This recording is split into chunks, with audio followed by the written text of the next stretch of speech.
Okay, so continuing with renal calcium excretion part 2. Calcium excretion by the kidneys. Calcium is both filtered and reabsorbed in the kidneys, but it is not secreted. And the rate of renal calcium absorption can be calculated as calcium which is filtered minus the calcium that is reabsorbed.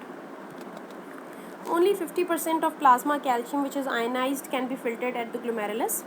99% of this filtered calcium is reabsorbed by the tubules, with only 1% of the filtered calcium being excreted.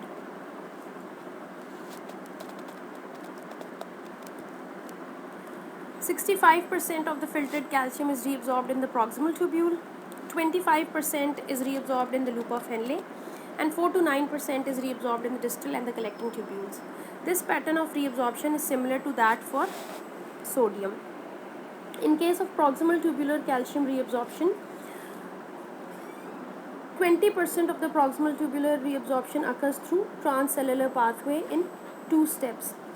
Number 1, calcium diffuses from the tubular lumen into the cell down an electrochemical gradient because of a much higher concentration of calcium in the tubular lumen compared with the epithelial cell cytoplasm, and also because the cell interior has a negative charge relative to the tubular lumen.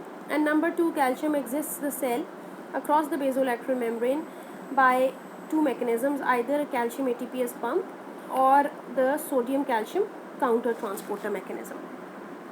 In case of the loop of Henle and the distal tubular calcium reabsorption, approximately 50% of the calcium reabsorption in the thick ascending limb of a loop of Henle occurs by paracellular route due to the positive charge which is present in the lumen and negative in the cell, and 50% occurs by transcellular mechanism which is stimulated by parathyroid hormone. In the distal tubule, the calcium reabsorption basically occurs almost entirely by active transport through the cell membrane. Calcium moves through the calcium channels on the luminal side and exits through the calcium ATPase pump and also through the sodium calcium counter transporter which is present on the basolateral membrane. This calcium reabsorption of the distal tubule is also stimulated by parathyroid hormone. Calcium excretion must be adjusted to meet the needs of the body. With an increase in the calcium intake, there is also increased renal calcium excretion, but much of the increase of calcium intake is eliminated in the feces.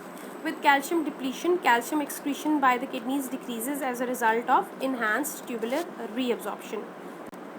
The primary controllers of renal tubular calcium reabsorption is parathyroid hormone. With increased level of parathyroid hormone, there is increased calcium reabsorption in both the thick ascending loops of Henle and distal tubules, which obviously reduces the urinary excretion of calcium.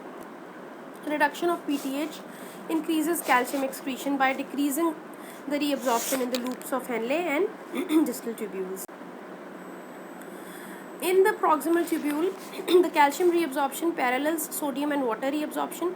So whenever there are cases of extracellular volume expansion or whenever there is increased arterial pressure, both of which will decrease the proximal sodium and water reabsorption, calcium reabsorption will also decrease, leading to increased urinary excretion of calcium. With extracellular volume depletion or decreased blood pressure, calcium excretion will also decrease, primarily because of increased proximal tubular reabsorption. Another factor that influences calcium reabsorption is the plasma concentration of phosphate.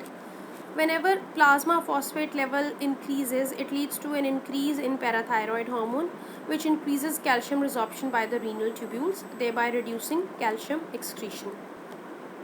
The opposite occurs whenever there is a reduction in the plasma phosphate concentration.